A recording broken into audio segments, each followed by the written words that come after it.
Hola, bienvenidos de nuevo. Soy el doctor Carlos Waldo, soy médico internista y este es mi canal Enseñando Medicina Interna. El día de hoy toca subir un video de actualidades en la medicina, sobre todo algunos artículos o guías recientes. Revisando artículos y guías recientes que les poder compartir con ustedes, me encontré específicamente con estas guías. Sinceramente, no estaba al corriente o no sabía que existían unas guías específicamente para estos tres síntomas, eructos, hinchazón y distensión, pero me pareció bastante interesante y digno de contarlos y platicarles a ustedes estas nuevas guías, que son publicadas por la Asociación Americana de Gastroenterología.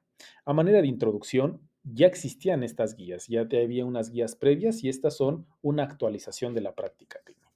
Y la verdad es que este tipo de síntomas por sí solos pueden llegar a ser puede ser un motivo de consulta constante, no solamente en la atención primaria, sino también con muchos especialistas. El gastroenterólogo, el internista, el geriatra, el cirujano, muchos médicos van a estar enfrentándose con estos tres síntomas en específico. Y debido a que hay una falta de evidencia de alta calidad sobre el manejo de estas condiciones, la Asociación Americana de Gastroenterología le pidió a varios expertos que emitieran consejos sobre mejores prácticas. Y esto lo pongo entre comillas porque más adelante voy a hablar sobre eso, pero así lo ponen no son recomendaciones propiamente dichos, ellos lo manejan como consejos sobre mejoras prácticas y que reflejan tanto una revisión de la literatura como una opinión consensuada de los autores. Más que nada es esto último, una opinión consensuada de los expertos. Estas son las guías que les estoy comentando. Les voy a dejar el enlace en la descripción del video. Están abiertas al público, las pueden descargar de manera gratuita. Vale la pena que las revisen porque la verdad es que están bastante interesantes. Estas son las guías, actualización de la práctica clínica de la AGA sobre evaluación y tratamiento de los eructos, la hinchazón abdominal y la distensión. Revisión de expertos. Se publicaron recientemente en septiembre del 2023 en la revista Gastroenterology. Ahora vamos a la metodología. Si han visto otros de mis videos en donde reviso las guías y más específicamente el último video sobre hiperglucemia en pacientes hospitalizados, les explico más detalles sobre la metodología que utilizan en esas guías en específico que son la metodología GRADE. Ahí les explico qué significan los números, qué significan las cruces, si son evidencia fuerte, si es evidencia condicionada, si tiene una evidencia alta, moderada, baja y muy baja, y pues eso nos ayuda a tomar con cierta cautela o con bastante seguridad ciertas recomendaciones que nos hacen en las guías. Y este tipo de metodologías las vamos a ver en prácticamente todas las guías. En estas guías me llamó la atención que al principio de las guías para hablarnos de la metodología nos presentan este texto. Estas declaraciones de consejos sobre mejoras prácticas se extrajeron de una revisión de la literatura publicada basada en ensayos clínicos, estudios observacionales más sólidos y opiniones de expertos. Es decir, si nosotros hemos analizado las metodologías de otras guías, pues podemos saber que pues los estudios observacionales y las opiniones de expertos son los que tienen pues menos certeza de evidencia, menos peso de la evidencia. Entonces, pues habrá que tomar con cautela las recomendaciones o bueno, las mejores prácticas los consejos sobre mejores prácticas que nos hacen en el transcurso de las guías. Debido a que no se realizaron revisiones sistemáticas, estas declaraciones de consejos sobre mejores prácticas no conllevan calificaciones formales, que es lo que les estoy comentando, como en las metodología GRADE, con respecto a la calidad de la evidencia o la solidez de las consideraciones presentadas. Entonces, realmente no nos presentan qué certeza de evidencia tiene cada uno de sus consejos para sobre las mejores prácticas, sino que pues realmente no tuvieron esta evidencia sólida como para presentarnos una recomendación con suficiente peso diagnóstico, ¿no? O suficiente peso de la evidencia. Entonces, quedarán todas estas consejos sobre mejoras prácticas en opiniones de expertos, ¿vale? Eso sí es importante aclararlo. Las guías empiezan con una introducción acerca sobre qué son los eructos, qué es la hinchazón, qué es la distensión, cómo se realiza el diagnóstico y también nos manejan algunos algoritmos sobre el diagnóstico y tratamiento y que me gustaría seguir más o menos ese orden y no solamente entrar de lleno a las recomendaciones que nos presentan. Entonces, de primera instancia nos comentan qué son los eructos, o sea, prácticamente todos lo sabemos. Roma 4 define los eructos como una fuga audible de aire desde el esófago o el estómago hasta la faringe. Se considera un trastorno y se denomina eructos excesivos, que esto es importante porque los algoritmos diagnósticos que nos van a presentar van a depender en gran parte si el paciente refiere que tiene eructos excesivos. Y los eructos excesivos son cuando son lo suficiente molestos como para interrumpir las actividades habituales del paciente y ocurre por lo menos 3 días por semana, más de 3 días por semana. Los eructos, como ya lo sabemos, o pueden ocurrir en personas por lo demás sanas, todos tenemos eructos, y también pueden ocurrir en otros trastornos o otras enfermedades como la enfermedad por reflujo gastroesofágico, la dispepsia funcional, gastroparesia, el embarazo, e inclusive se puede presentar como síntomas psicológicos por la ansiedad. Se ha informado que hasta el 50% de los pacientes con enfermedad por reflujo gastroesofágico van a presentar este síntoma, los eructos, mientras que dentro de las causas estructurales de los eructos incluyen hernias del hiato y paraesofágicas y en pacientes después de una funduplicatura de Nissen con una acomodación gástrica alterada que puede provocar síntomas de eructos y también dispepsia. Entonces, así es como inician las guías, nos comentan qué son los eructos, que es importante definir si son eructos excesivos que ya deterioran la calidad de vida del paciente y por otro lado nos hablan sobre la hinchazón y distensión, porque yo cuando leí de primera instancia el título de las guías dije, pues bueno, hinchazón y distensión, ¿cuál es la diferencia específica o a qué se refieren? Pensé que podrían ser un sinónimo, pero no nos especifican. La hinchazón abdominal es una sensación subjetiva en cualquier región abdominal que experimentan los pacientes como plenitud, hinchazón, gas atrapado o sensación de gas u opresión y se define como inflamada en algunas culturas. Es decir, la hinchazón es un síntoma subjetivo, no lo podemos observar a diferencia de la distensión. La distensión abdominal es un aumento visible del perímetro abdominal, a menudo descrito como un globo como estar embarazada. Esta hinchazón que en algunos pacientes nos comentan que se sienten como aventados. Es una palabra que me encontré constantemente en mi práctica clínica. Es que me siento muy aventado, me siento hinchado, me siento como si tuviera un globo en la pancita. Entonces, esta enfermedad tiene fisiopatologías interrelacionadas y por lo general las estrategias de tratamiento coexistentes son difíciles de separar. Los criterios de Roma 4, ¿cómo se definen? Se definen como distensión funcional, como DGBI. La DGBI se refiere a esta alteración intestino-cerebro, que es algo que generalmente se presenta con frecuencia en los síntomas gastrointestinales, ¿no? Este eje intestino-cerebro, con síntomas recurrentes de plenitud o presión abdominal o un aumento visible del perímetro abdominal con síntomas al menos un día por semana y activos durante 3 meses, con inicio a los 6 meses y sin predominio de dolor y alteraciones en los hábitos intestinales. Así es como lo definen los criterios de Roma 4 y así es como empiezan las guías. Vamos a pasar con las recomendaciones, ser más puntuales. Las guías nos dan 15 recomendaciones primordialmente. Bueno, no son recomendaciones, son consejos de buena práctica, así lo comentan los autores, que son más que nada sugerencias de expertos. Los aspectos más destacados de las 15 declaraciones los voy a resumir, les voy a hablar a grandes rasgos, no voy a hablar uno por uno, sino hablar de manera general y si quiero revisar con un poco más de detalle los algoritmos que nos presentan en las guías. Entonces, en primer lugar, los eructos se pueden clasificar en supragástricos que vienen del esófago y gástricos que vienen del estómago. Estos se pueden distinguir mediante manometría esofágica y monitorización de impedancia. Los eructos supragástricos se suelen asociarse con ansiedad y pueden responder a estrategias conductuales. Los eructos gástricos a menudo se asocian con reflujo gastroesofágico y pueden responder a la terapia de inhibidores de bomba de protones. La respiración diafragmática puede ser útil para ambos eructos. Esto es importante. Hay una demostración, hay un video disponible de la Universidad de Michigan que está bastante interesante en donde nos explican cómo podemos explicarle al paciente cómo son las respiraciones diafragmáticas. Les dejo un enlace en la descripción del video. Creo que valdría la pena revisarlo, verlo. Es un video bastante cortito, pero que nosotros podemos aprender y enseñarles con mucho más detalle a los pacientes que nos encontramos en la consulta para que lo lleven a cabo o que lo practiquen en casita para tratar este tipo de problema. Dentro de las guías nos ponen algunos ejemplos sobre cómo podemos ver y diferenciar por medio de estos estudios si se trata de eructos supragástricos o gástricos. El primero que nos ponen son el ejemplo de los eructos gástricos.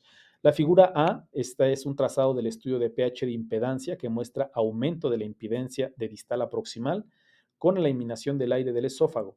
Las flechas indican la dirección del flujo de aire. La parte inferior es la parte distal, la parte superior es la parte proximal y podemos ver cómo viene el flujo de aire de la parte distal, que vendría siendo el estómago, hacia la parte proximal, que vendría siendo pues la boca.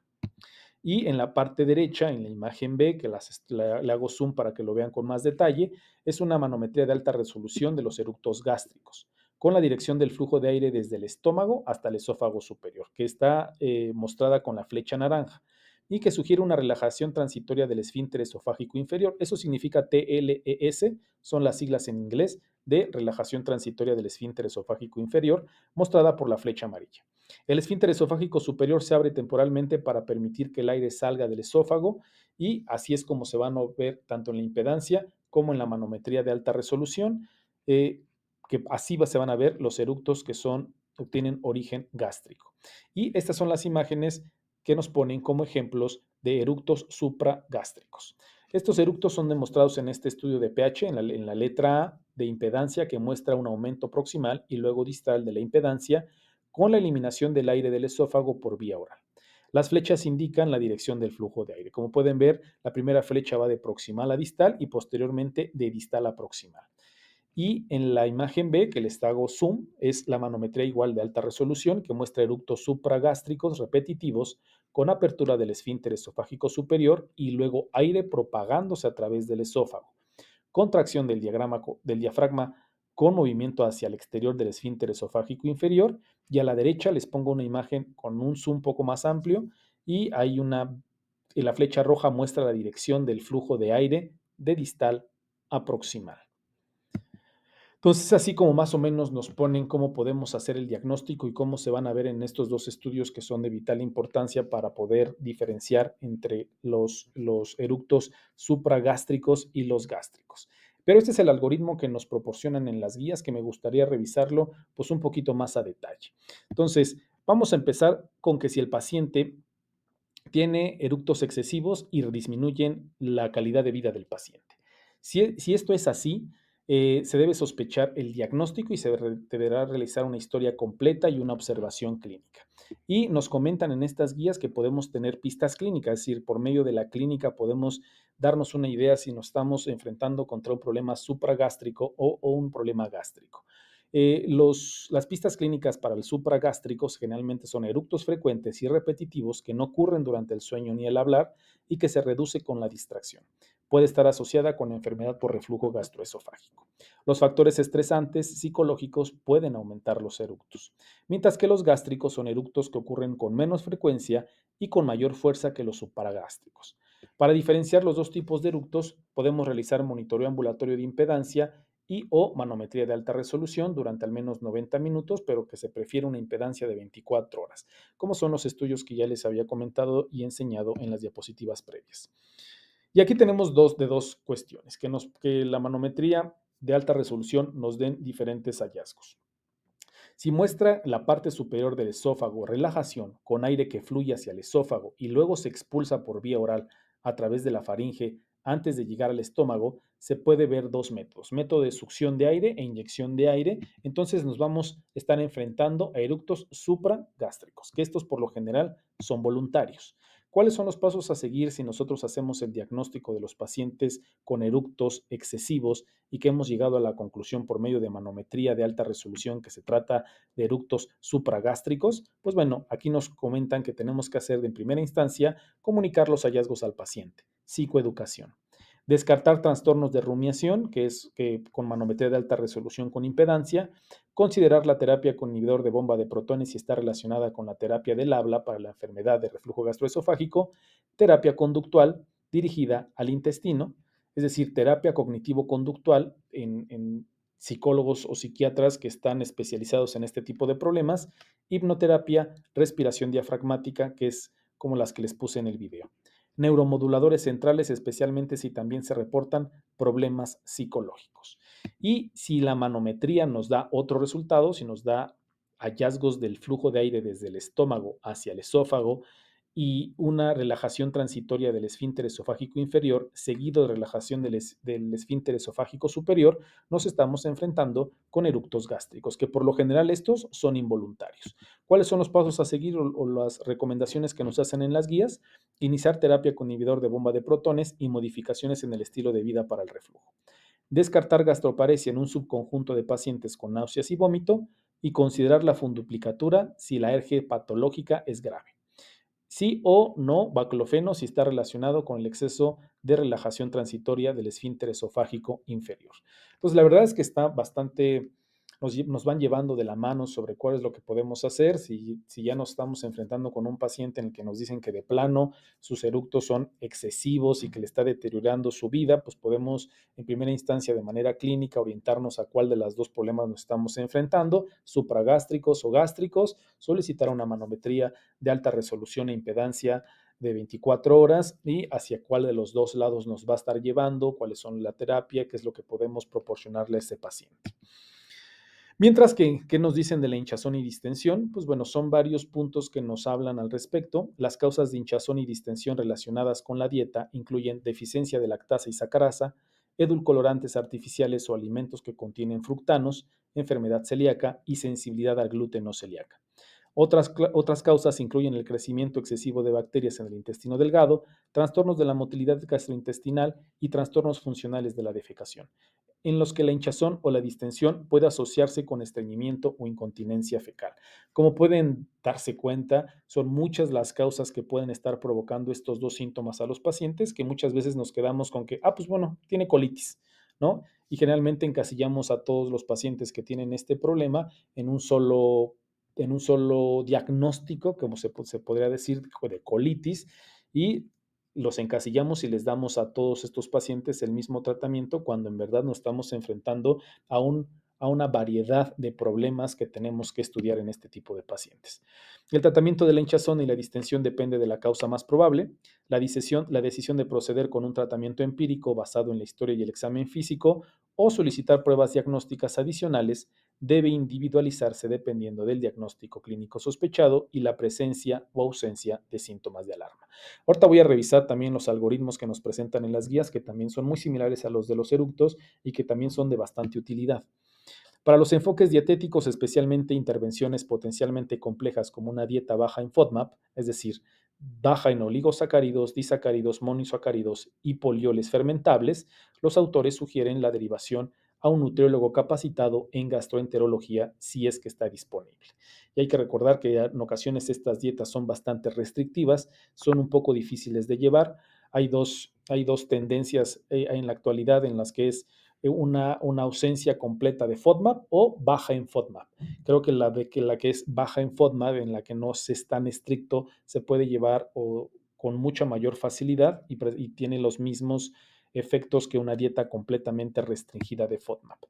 Los agentes farmacológicos que podrían ser útiles en pacientes seleccionados con hinchazón distensión incluyen antidepresivos tricíclicos, inhibidoras de la recapturación de serotonina y norepinefrina y medicamentos para el estreñimiento si es que este síntoma está presente. Los autores creen que la evidencia es insuficiente para respaldar el tratamiento con probióticos o aceite de menta. Si de por sí el resto de las recomendaciones no tienen una evidencia tan sólida, pues bueno, con estos dos productos, pues menos todavía. Estos son los algoritmos que nos están presentando. En la parte de izquierda son los síntomas principales, hinchazón y distensión, y si el paciente presenta alguno de los siguientes síntomas que les voy a presentar, en la parte del medio, en el verde, nos presentan cuáles serían los pasos a seguir, y finalmente en el cuadro azul, el tratamiento que nos recomiendan. Vamos a empezar con el primer síntoma. El paciente tiene hinchazón y distensión, y aparte tiene estreñimiento. Si es así, hay que hacer una historia detallada que incluya el examen rectal y ver si el paciente cumple con criterios de Roma para síndrome de intestino irritable con estreñimiento o cumple criterios para estreñimiento crónico. En este tipo de paciente nos recomiendan que hagamos una manometría no rectal para diagnosticar la disinergia del suelo pélvico. Y finalmente, el tratamiento de estos pacientes sería, obviamente, tratar el estreñimiento y terapia de biorretroalimentación si hay defecación disinérgica, es decir, si la manometría anorrectal salió alterada. Si el paciente tiene intolerancia a la comida, intolerancia a los carbohidratos como una enfermedad celíaca o una sensibilidad al gluten no celíaca o alergias alimentarias, nos recomiendan que el paciente tendrá que tener una restricción de carbohidratos o FODMAP, dieta sin gluten para la enfermedad celíaca, o si se sospecha sensibilidad al gluten no celíaco. Si el paciente tiene síntomas de alarma como son vómito, pérdida de peso, más de 10% del peso, sangrado gastrointestinal, si tiene antecedentes familiares de enfermedad inflamatoria intestinal o recientemente empeoraron las náuseas o el dolor, lo que nos recomiendan es que hagamos un estudio mucho más detallado. Tengamos que hacer biometría hemática, química sanguínea o panel metabólico, otros laboratorios según encontremos o tengamos los hallazgos, radiografía de riñón, uréter, vejiga, ultrasonido abdominal, tomografía, resonancia magnética, endoscopía para excluir anomalías estructurales, estudios de motilidad para diagnosticar gastroparesia, o pseudoobstrucción intestinal idiopática crónica u otros trastornos de la motilidad. En este punto en específico sí son mucho más amplios el protocolo de estudio, sobre todo porque pues, son síntomas de alarma. Entonces el protocolo se extiende mucho más para tratar de encontrar algunas de estas enfermedades que necesitarán un tratamiento muy específico y un tratamiento quizá lo más rápido que sea posible. El tratamiento está basado, pues obviamente, en los hallazgos clínicos y en procinéticos para los trastornos de motilidad si es que el paciente es candidato. Si el paciente presenta SIBO, que esto significa crecimiento excesivo de bacterias en el intestino delgado, que son las siglas en inglés, se debe hacer una prueba de aliento basada en hidrógeno con glucosa o lactulosa o aspirados del intestino delgado. Y de acuerdo a los hallazgos que tengamos con esta prueba, pues utilizar los antibióticos indicados. Y finalmente, si se sospecha de disinergia abdominofrénica o hipersensibilidad visceral, pues a veces lo podemos diferenciar de manera clínica porque la disinergia abdominofrénica se va a presentar con distensión abdominal no explicada por aumento de gases intestinales y que empeora después de la comida. Y la hipersensibilidad visceral generalmente se presenta con dolor abdominal e hinchazón muy intensa. En este tipo de pacientes nos recomiendan que le enseñemos la respiración neurodiafragmática y quizás sean candidatos a la utilización de neuromoduladores centrales, terapias conductuales, cerebro-intestino, con psicólogos o psiquiatras que estén capacitados en el tema, ¿no? Entonces, a manera de opinión personal, estos son los dos algoritmos que nos presentan, que quise resumirles a grandes rasgos. Vale la pena que se metan a las guías porque son unas guías, si bien no muy extensas, pues son mucho más amplias de lo que les puedo yo explicar en este video y que vale la pena revisarlo si es que tienen alguna duda o quisieran saber más en el tema o ahondar en alguno de los puntos específicos de los que tomé, pero que creo que sí vale mucho la pena darles una revisada. Entonces, esta actualización de la práctica clínica que está, les vuelvo a repetir, disponible gratuita en línea, incluye información fácil de entender sobre la fisiopatología, los algoritmos son detallados sobre estos tres principales problemas. Debido a que algunas de las intervenciones diagnósticas y terapéuticas no están fácilmente, no son accesibles en nuestro medio, muchas de las instituciones públicas en las que trabajamos, pues obviamente quizás estemos restringidos en las manometrías, en la impedancia, es decir, en varios de los estudios que nos recomiendan los autores. Creo que un punto a destacar es que nos comentan que si no tenemos disponibilidad para realizar este tipo de estudios, podemos realizar pruebas terapéuticas para ver si el paciente responde o no. Antes, en lugar de estar esperando a tratar de conseguir los estudios que nos recomiendan, si el paciente los busque, si nosotros los buscamos, es decir, lejos de retrasar el tratamiento en este tipo de pacientes, quizás nos recomiendan que podamos hacer pruebas terapéuticas y ver si el paciente responde, basándonos en la sospecha clínica que ellos mismos nos dan algunas de las pautas para que nos podamos orientar hacia uno u otro diagnóstico. La verdad es que están bastante interesantes. Sinceramente yo desconocía acerca de estas guías, encontrarlas fue un poco interesante, fue raro porque guías específicamente sobre tres síntomas en particular y no sobre una enfermedad específica, pero creo que son bastante útiles para ayudarnos a la toma de decisiones en la práctica clínica. Desafortunadamente, pues no hay estudios suficientes como para que las recomendaciones tengan una evidencia científica contundente, pero cuando no hay suficientes datos, cuando no hay suficientes estudios al respecto, pues ¿qué es lo que hacemos la mayoría? Pues acudir con un experto para preguntarle qué podría o qué haría en estos casos y pues finalmente pues estas guías esto es lo que son. un consenso de consejos que nos dan los expertos que revisaron la poca o la escasa literatura que existe al respecto. Son muy interesantes, creo que es una enfermedad que muchos nos vamos a encontrar en la práctica clínica e incluso algunos lo podemos llegar a padecer y que nos orientan a sobre cuáles son las mejores decisiones que podríamos llegar a tomar con nuestros pacientes. Espero que haya sido de su agrado. En este video de actualización médica me tardé un poquito más porque creo que había varios puntos que quería tratar y sobre todo revisar los algoritmos que me parecieron bastante interesantes. Si aguantaron y llegaron hasta esta última diapositiva, muchísimas gracias por estar conmigo. Espero que haya sido de su ayuda, espero que sea de su agrado y que les ayude para la mejor toma de decisiones para sus pacientes. Que tengan un excelente día y una excelente semana.